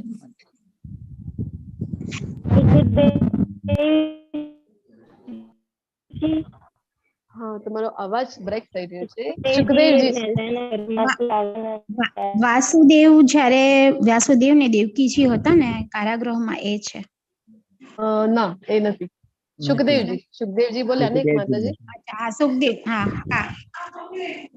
સુખદેવજી છે જે જન્મ લેવા તૈયાર ન હતા, વ્યાસદેવજીના પુત્ર સુખદેવજી. કારણ કે હું જન્મ લઈશ, માયાના સંપર્કમાં આવી જઈશ તો ફરીથી હું અહીંયા ફસાઈ જઈશ. એ જન્મ લેવા તૈયાર ન હતા. શ્રી કૃષ્ણ પોતે આવે છે અને એમને વચન આપે છે કે માયા તમને સ્પર્શી શકશે નહીં, ત્યારે એ જન્મ લે છે. એ ઘટના છે. તો કઈ કેટેગરીમાં આવે ચાર માંથી સુખદેવજી?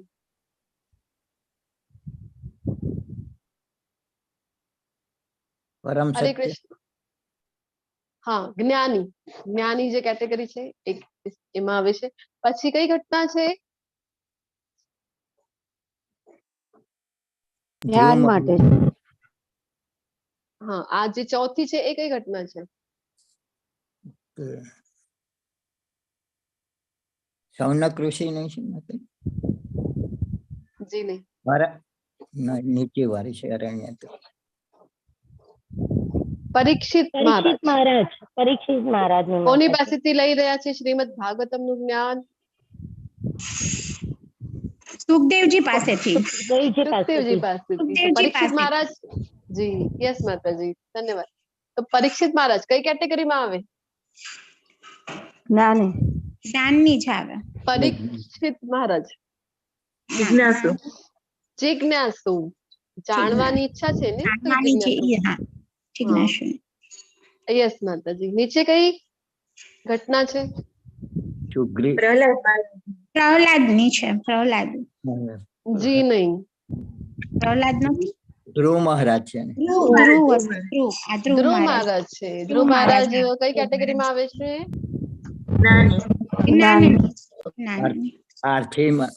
અર્થાર્થી.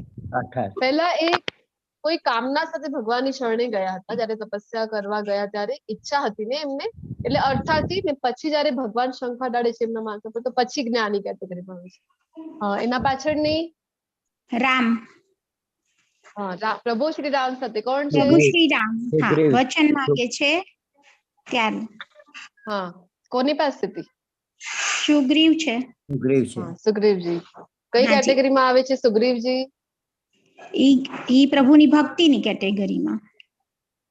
જ્ઞાનની ભક્તિની તો આપણે જોયું કે એમાં તો હતી જ નહીં. તો જ્ઞાનની અર્થાર્થી.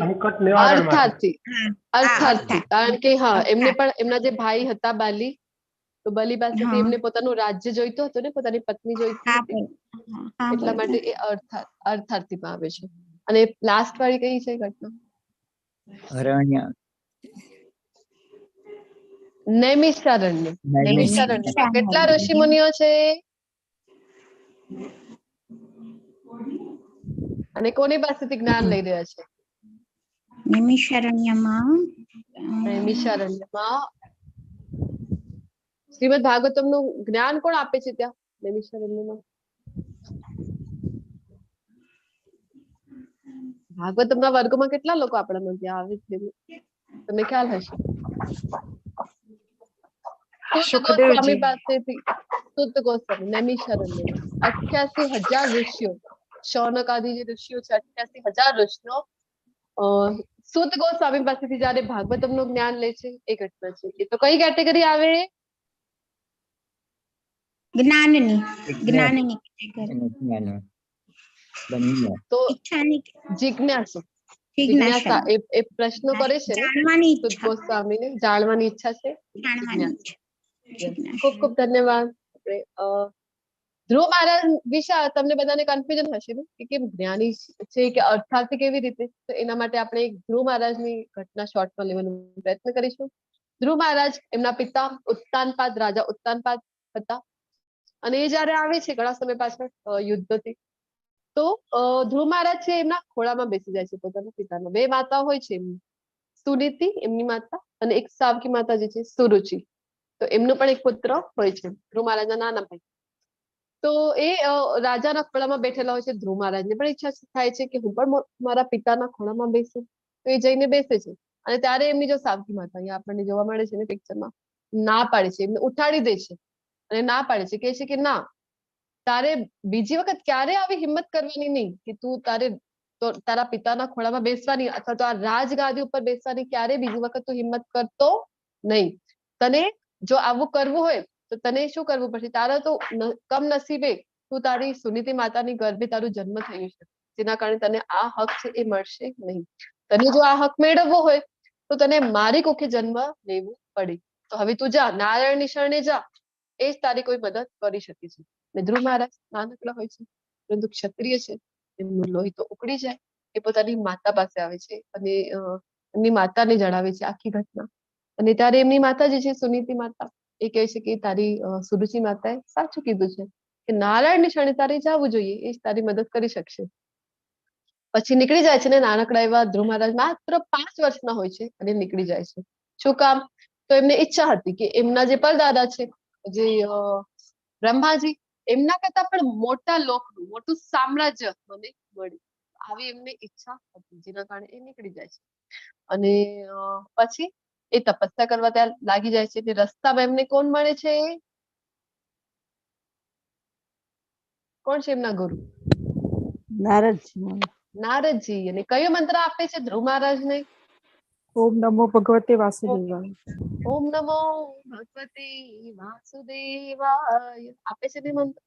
અને પછી તપસ્યા કરવા લાગી જાય છે. ધ્રુવ મહારાજે ખૂબ કઠિન તપસ્યા કરી, ખૂબ કઠોર તપસ્યા કરી છે. કારણ હોય છે અને 1 મહિના સુધી તો માત્ર ફળ છે, ફળ આદિ એનું સેવન કરીને તપસ્યા કરે. પછી બીજો મહિનો તો પાંદડાઓ જે હોય છે એ પણ ખરી પડેલા વૃક્ષમાં એ સેવન કરીને 1 મહિનામાં 1 વસ્તુનો ત્યાગ કરતા જાય અને એક પગ ઉપર ઉભા રહી કઠોર તપસ્યા ધ્રુવ મહારાજ કરે છે. પછી તો જલનું સેવન કરે, પછી જલનું સેવન છોડી દે, ફક્ત શ્વાસ લઈને, અને એના પાછળ તો છેલ્લે શ્વાસ લેવાનું પણ છોડી દે છે. શ્વાસ લેવાનું છોડી દે અને બીજા જો અહીંયા નારદજી છે એ મંત્ર આપી રહ્યા છે ધ્રુવ મહારાજને. અને પાંદડા ને બધું ખાઈને અહીંયા ધ્રુવ મહારાજ જીવી રહે છે. એક પગ ઉપર તપસ્યા કરી રહ્યા છે. અને છેલ્લા મહિનામાં જયારે શ્વાસ લેવાનું પણ છોડી દે છે ત્યારે બધા જે બીજા લોકો છે ને ત્યાં બધાનો જે શ્વાસ છે એ રૂંધાવા લાગે છે. બધા બ્રહ્માજીના શરણે જાય છે. અને બ્રહ્માજી ત્યારે જણાવે છે કે હવે ચિંતા કરવાની આવશ્યકતા નથી, હવે ભગવાન છે એમને દર્શન આપવાના છે. અને ભગવાન આવે છે, ધ્રુવ મહારાજને દર્શન આપે છે ને, તો ધ્રુવ મહારાજ જયારે ભગવાન દર્શન આપે છે ત્યારે એમની ખૂબ ઈચ્છા થાય છે કે હું ભગવાનની સ્તુતિ કરું, પરંતુ એમની વાચા છે એ ફૂટતી નથી. અને ભગવાનને જોઈને એમને શું લાગે છે કે અરે આ તો મેં શું કર્યું છે કે મને તો ભગવાનના દર્શન થઈ રહ્યા છે અહીંયા, અને એક તુચ્છ વસ્તુની માગણી માટે મેં આટલી તપસ્યા કરી.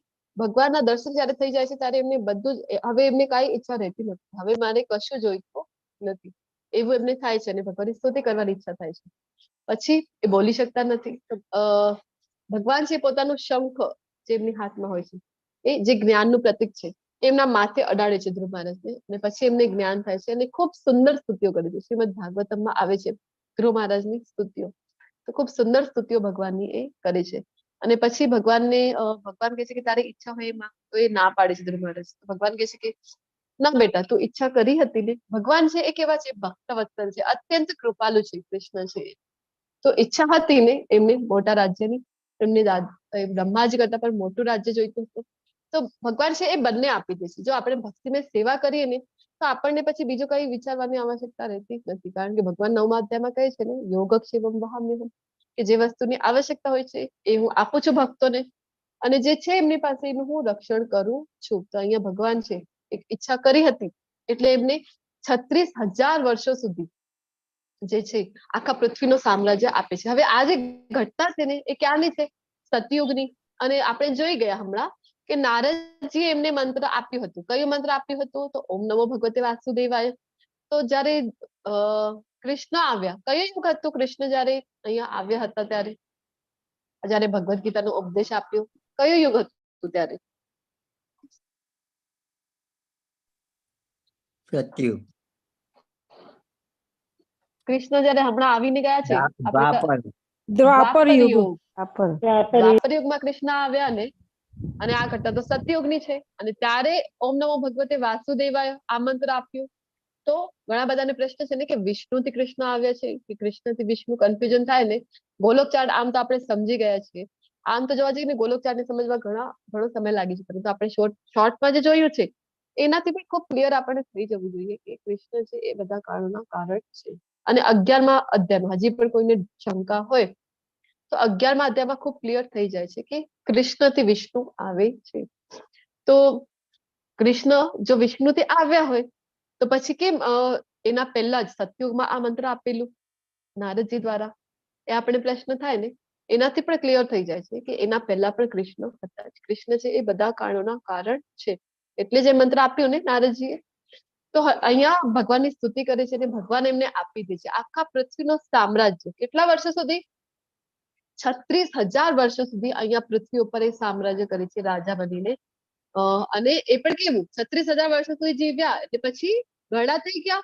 આમ લકડીનો સહારો, લાઠીનો સહારો લઈને ચાલવું પડે, દાંત બધા પડી ગયા, ઉંગલી વચ્ચે બેસાડવી પડે, આંખમાં મોતિયાબિંદુ થઈ ગયું. આવી રીતના બધી જ ઇન્દ્રિયો એમની સક્ષમ હોય છે. એ રીતના એ 36,000 વર્ષો સુધીનું રાજ્ય કરે છે પૃથ્વી ઉપર. અને પછી એની પાછળ પણ એમની જે ઈચ્છા હતી કે ધ્રુવલોક એમને આપે છે ભગવાન, અને એમની સાથે ભગવાન રહે કાયમ એવી પણ ઈચ્છા હતી. તો જેના કારણે ક્ષીરોદકશાહી વિષ્ણુના રૂપમાં ભગવાન છે એમની સાથે સદૈવ એમના ધ્રુવલોકમાં રહે છે. તો ભગવાન અત્યંત કૃપાલુ છે, બંને આપી દે છે. જો શંખ અડાડી રહ્યા છે અહીંયા. તો શું કામ આ ઘટના લીધી? તો ખબર પડે પેલા અર્થાર્થી હતા ને પછી જ્ઞાનીની કેટેગરીમાં ધ્રુવરાજ આવે છે. અને ભગવાન કેવા છે? તો ભગવાન આપણને બધું આપી દે છે. આ ભૌતિક જગતમાં પણ જે વસ્તુની આવશ્યકતા હોય છે ને, આપણે કરવાનું શું છે? આપણે કેવલ ભગવાનની ભક્તિમય સેવા કરવાની છે, ભગવાનનું નામ જપ કરવાનું છે. બાકી બીજું બધું તો ભગવાન કૃષ્ણ છે એ પોતે સંભાળી લે છે. પછી આગળ કહે છે કે આમાંનો જે પૂર્ણ જ્ઞાની છે અને શુદ્ધ ભક્તિમાં તલ્લીન રહે છે તે સર્વશ્રેષ્ઠ છે. 4 કેટેગરી બતાવીને આર્ત જિજ્ઞાસુ, અર્થાર્થી અને જ્ઞાની. તો ભગવાન કહે છે કે જ્ઞાની જે છે ને એ શ્રેષ્ઠ છે. શું કામ? કારણ કે જ્ઞાની છે એ બીજી કોઈ વસ્તુ માટે, બીજી કોઈ ભૌતિક વસ્તુ માટે એ ભગવાનની શરણે જતો નથી. કેવલ કૃષ્ણ પ્રત્યે જ્ઞાન પ્રાપ્ત કરવા જાય છે કૃષ્ણની શરણે. ભગવાન કહે છે કારણ કે હું તેને અત્યંત પ્રિય છું અને તે મને પ્રિય છે. આવા જે જ્ઞાનની શોધમાં ભગવાનની શરણે જાય છે, જાણે છે ભગવાન વિશે તત્વત, તો એ ભગવાનને અત્યંત પ્રિય હોય છે. પછી આપણને એમ થાય ને કે આપણે શું કામ ક્લાસીસ કરવાના, ભગવદ ગીતાના? બીજા બધા લોકો તો જો આજુબાજુ અમારી લોકો શું કરતા હોય છે? બીજા બધા લોકો તો વેબ સિરીઝ જોતા હોય છે, ટીવી સિરિયલો જોતા હોય છે. અને અમે શું કરી રહ્યા છે? અહીંયા ક્લાસીસ કરી રહ્યા છીએ. તો એના જવાબમાં ભગવાન આપણને જણાવે છે બહુનામ જન્મ નામંતે જ્ઞાનવાન મામ પ્રપદ્યતે વાસુદેવ સર્વમિતિ સ મહાત્મા દુર્લભ. અનેક જન્મ જન્માંતરો પછી જે મનુષ્યને ખરેખર જ્ઞાન થાય છે તે મને સર્વ કારણોના કારણ જાણી મારી શરણે આવે છે. આવો મહાત્મા અતિ દુર્લભ હોય છે. જો કૃષ્ણને પૂર્ણ પુરુષોત્તમ માનીએ છીએ આપણે, એ કોઈ સાધારણ વાત નથી. જો બહુનામ જન્મ નામંતે કહી રહ્યા છે ને ભગવાન કે અનેક જન્મોની પાછળ આ રિયલાઇઝેશન થાય છે. કૃષ્ણની શરણે જવું, કૃષ્ણની ભક્તિમય સેવા કરવી, કૃષ્ણના નામ જપ કરવા એ કોઈ સાધારણ વાત નથી અને કોઈ યોગાનુયોગ નથી.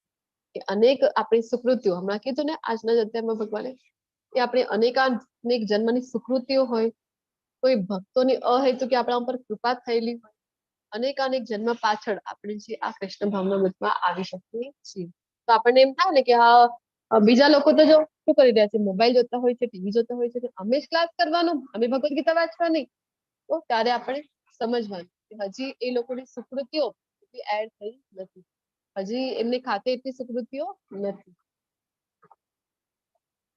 કૃષ્ણની શરણે આવવા માટે આટલી બધી સુકૃતિઓ ભેગી કરવી પડે ને. પછી આગળ કહે છે કે મને પૂર્ણ રીતે નહીં જાણનાર બુદ્ધિહીન મનુષ્ય માને છે કે હું પૂર્ણ પુરુષોત્તમ પરમેશ્વર. કૃષ્ણ પહેલા નિરાકાર હતો. શું માનતા હોય છે?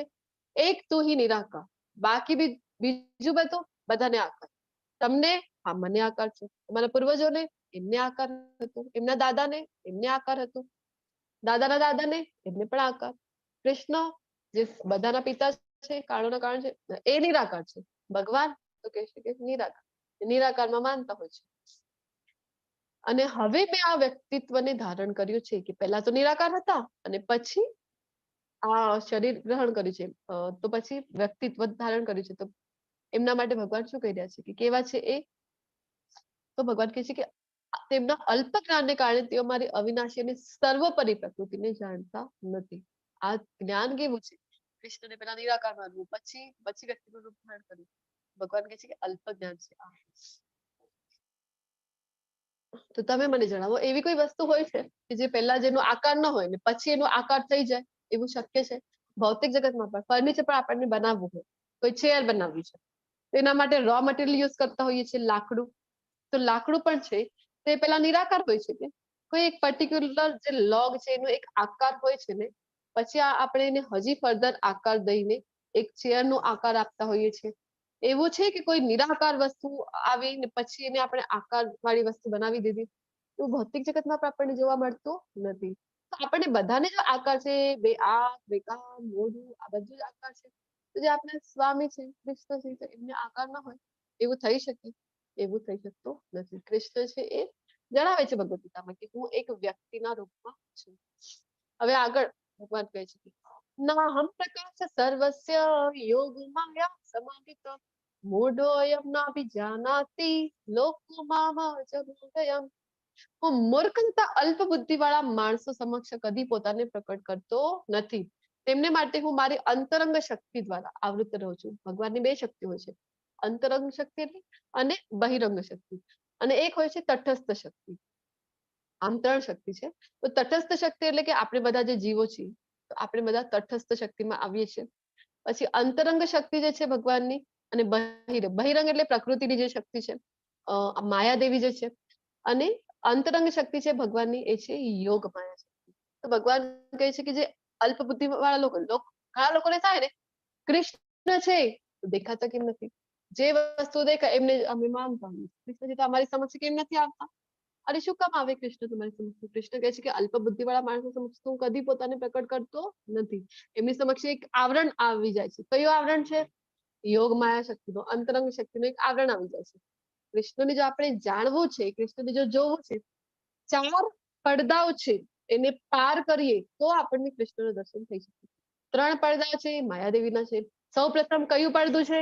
તો છે તમોગુણનો. તમોગુણનો પડદો હટાવી દઈએ તો આવે છે રજોગુણનો.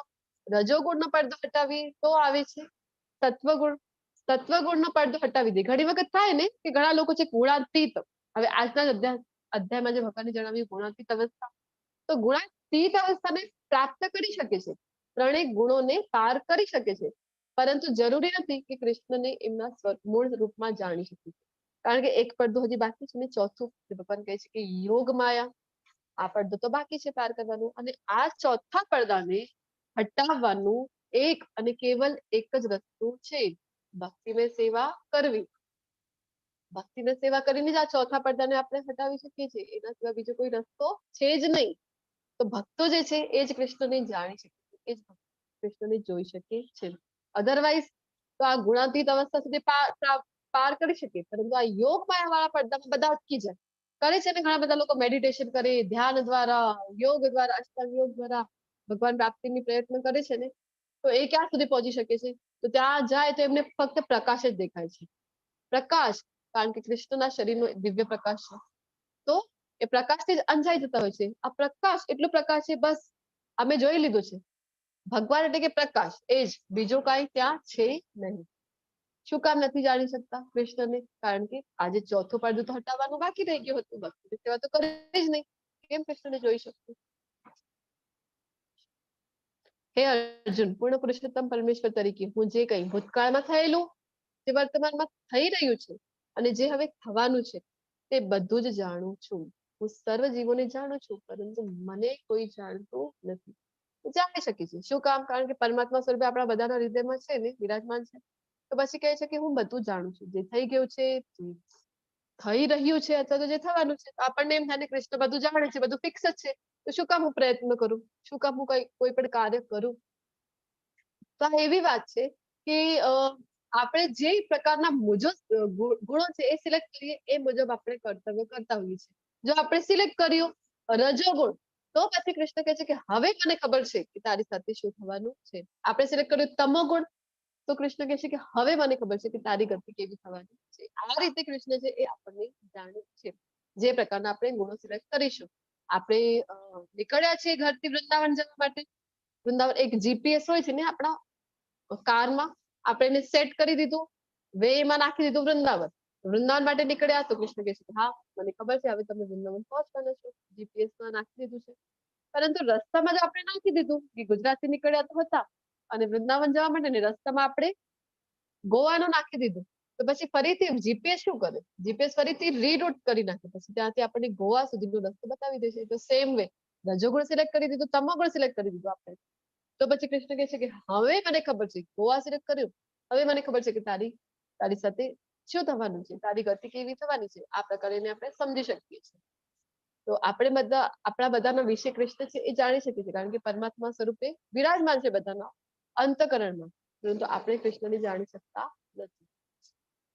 તો દ્વૈત ભ્રમણાથી કેવી રીતે મુક્ત થઈશું? જે સુખ દુઃખ છે, ઠંડી ગરમી છે, દિવસ રાત્રિ છે, આ બધું જે દ્વૈત ભાવના છે આપણી અંદર, એનાથી કેવી રીતે પાર કરી શકીએ? તો કૃષ્ણ કહે છે કે જે મનુષ્યોએ પૂર્વ જન્મમાં તથા આ જન્મમાં પુણ્ય કર્મો કર્યા છે અને જેમના પાપ કર્મો સમૂળકા નષ્ટ થયા છે, તેઓ મોહના બંધોથી મુક્ત થઈ જાય છે અને મારી સેવામાં દૃઢ નિશ્ચયપૂર્વક પરોવાઈ જાય છે. તો અનેક જન્મોના આપણા પોતાના પુણ્ય કર્મો છે જેના લીધે આપણે અહીંયા ભક્તિની સેવામાં આવી શકીએ છીએ. ભગવાનની જે સેવા કરતા હોઈએ છીએ ને આપણે, સેવા પડવી ખૂબ જ દુર્લભ છે. આપણને એમ થાય ને કે કોઈ સેવા મળી ગઈ તો આપણને ઘણી વાર થઈ શકે કે હા એમાં કઈ મોટી વાત છે. એ કોઈ સામાન્ય વાત નથી, ખૂબ મોટી વાત છે ભગવાનની સેવા મળવી. આપણને જયારે ભાગવતમના વર્ગો કરીએ ત્યારે આપણને ખ્યાલ આવે છે, પ્રભુજી આપણને જણાવી રહ્યા હતા ને કે સેવા મળવી કોઈ સામાન્ય વાત નથી. સેવા લેવી પડે છે, માગીને લેવી પડે છે. તો સેવા જો આપણને મળતી હોય કૃષ્ણની તો એ ખૂબ મોટી વાત છે આપણી ઉપર. તો ઘણી બધી આપણી પાસે પણ સેવા હોય છે, આપણા આ વર્ગો પણ ચાલી રહ્યા છે તેમાં પણ ઘણી બધી સેવાઓ છે, નાની નાની મોટી મોટી બધી સેવાઓ, બધી પ્રકારની સેવાઓ છે આપણી પાસે. તો તમારામાંથી પણ જો કોઈને રસ હોય તો તમે જિજ્ઞેશ પ્રભુનો સંપર્ક કરી શકો છો ને તમે જણાવી શકો છો. કારણ કે આપણે જોઈ ગયા છીએ કે ભગવાન છે એ બીજા અધ્યાયમાં આપણે જોયું હતું ને, નાની નાની સેવાઓ છે એ ભગવાન યાદ રાખે છે. તો જે બુદ્ધિશાળી મનુષ્યો જરા તથા મરણમાંથી મુક્ત થવા પ્રયત્નશીલ રહે છે તેઓ મારી ભક્તિનો આશ્રય ગ્રહણ કરે છે. તેઓ વસ્તુતઃ બ્રહ્મ છે, કારણ કે તેઓ દિવ્ય કર્મ વિશે પૂર્ણપણે જાણે છે. તો ભગવાન અહીંયા કહે છે કે આ જે જન્મ મૃત્યુ છે એમાંથી જે પ્રયત્ન કરે છે ઉગરવાનું, પોતાને એમાંથી બહાર નીકળવાનો પ્રયત્ન કરે છે, એ કોણ કરી શકે છે? જે બુદ્ધિશાળી મનુષ્ય છે એ જ કરી શકે છે. આ જે જન્મ મૃત્યુ જરા વ્યાધિ છે એ સૌથી મોટા દુઃખો છે. એ રિયલાઇઝેશન એ પણ ઘણી મોટી વાત છે, સામાન્ય વાત નથી હોતી. ઘણા લોકોને તો એનું રિયલાઇઝેશન જ નથી કે જન્મ મૃત્યુ આ ચક્રમાંથી આપણે બહાર નીકળવું જોઈએ. ઘણા કષ્ટો અહીંયા રાખેલા છે, આ રિયલાઇઝેશન જ નથી હોતું. તો ભગવાન કે છે બુદ્ધિશાળી લોકોને જ આ વિશે એ જાણતા હોય છે અને પ્રયત્ન કરે છે. તો તેઓ જે છે મારી શરણે આવી શકે છે, મારી ભક્તિમય સેવા છે એ કરતા હોય છે. તો આવા લોકો શું કરતા હોય તો ભગવાન કહે છે કે આવા જે લોકો છે ને એ બ્રહ્મ છે.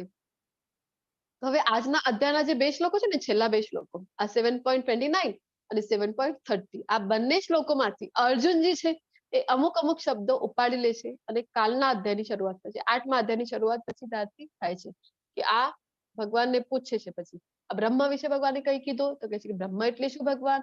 અધ્યાત્મ વિશે કીધું તો કહે છે કે અધ્યાત્મ એટલે શું. પછી આગળના શ્લોકમાં આ જે શબ્દો છે કે અધિયજ્ઞ, અધિદેવ અને પ્રયાણ કાલ, તો આ બધાના અર્થ જે છે એ અર્જુનજી પૂછે છે. એક જ ક્વેશ્ચનમાં આટલા બધા એક જ પ્રશ્નમાં આટલા બધા પ્રશ્નો પૂછી લે છે અને ભગવાન છે એ બધાનો જવાબ આપે છે. જે મનુષ્ય બને પરમેશ્વરને મારી પૂર્ણ ચેતનામાં રહીને મને જગતનો, દેવોનો તથા યજ્ઞની સર્વ પદ્ધતિઓનો નિયામક જાણે છે. તો એના પહેલા પણ જો અહીંયા યજ્ઞની સર્વ પદ્ધતિઓનો સ્વામી કીધો છે ને ભગવાને, એના પહેલા પણ એક શ્લોકમાં કીધું છે. કયા શ્લોકમાં કીધું હતું? યજ્ઞનો સ્વામી હું છું.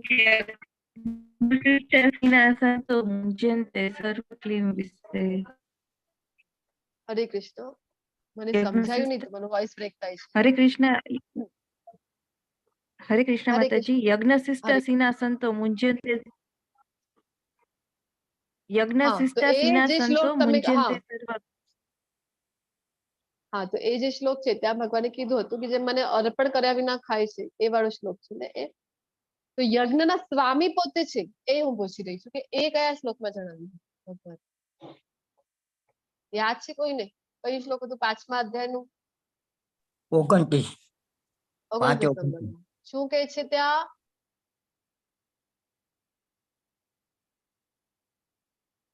કોઈને ખ્યાલ છે 5.29 કયું શ્લોક છે? ભોક્તારમ યજ્ઞ તપસામ સર્વલોકામહેશ્વર, કે પરમ ભોક્તા યજ્ઞોનો અને તપસ્યાઓનો કોણ છે? તો હું છું. જણાવ્યું હતું ને ત્યાં. અહીંયા ફરીથી કહે છે કે જે દેવોનો, યજ્ઞની સર્વ પદ્ધતિઓનો નિયામક જો કૃષ્ણને જાણે છે તેઓ પોતાના મૃત્યુ સમય, પ્રયાણ કાલની એટલે કે જયારે આપણે શરીરનો ત્યાગ કરીએ મૃત્યુ સમય પણ મને ભગવાન તરીકે જાણી અને સમજી શકીએ છે. આવું ભગવાન અહીંયા જણાવે છે. અને અર્જુનજીને હવે પ્રશ્ન થશે પ્રયાણ કાલે વિશે તમે કહો છો, જો પ્રયાણ કાલે તમને સમજી શકીએ, તમને જાણી શકીએ તો શું ફાયદો થાય છે? આવા બધા પ્રશ્નો છે અર્જુનજી કાલના અધ્યાયમાં પૂછવાના. કાલના અધ્યાયની શરૂઆત થશે. આર્ટ ઓફ લિવિંગ આપણે બધાએ સાંભળ્યું હશે ને કે ઘણા બધા જગ્યાએ આપણે શીખવાડવામાં આવે છે આર્ટ ઓફ લિવિંગ, કેવી રીતે આ જે જીવન છે એ જીવવું જોઈએ, જીવન જીવવાની કળા.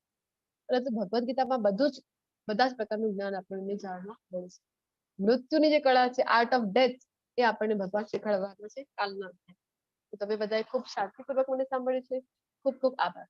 વાંછા કલ્પતરુભ્યશ્ચ કૃપા સિંધુભ્ય એવ ચ પતિતાનાં પાવનેભ્યો વૈષ્ણવેભ્યો નમો નમઃ.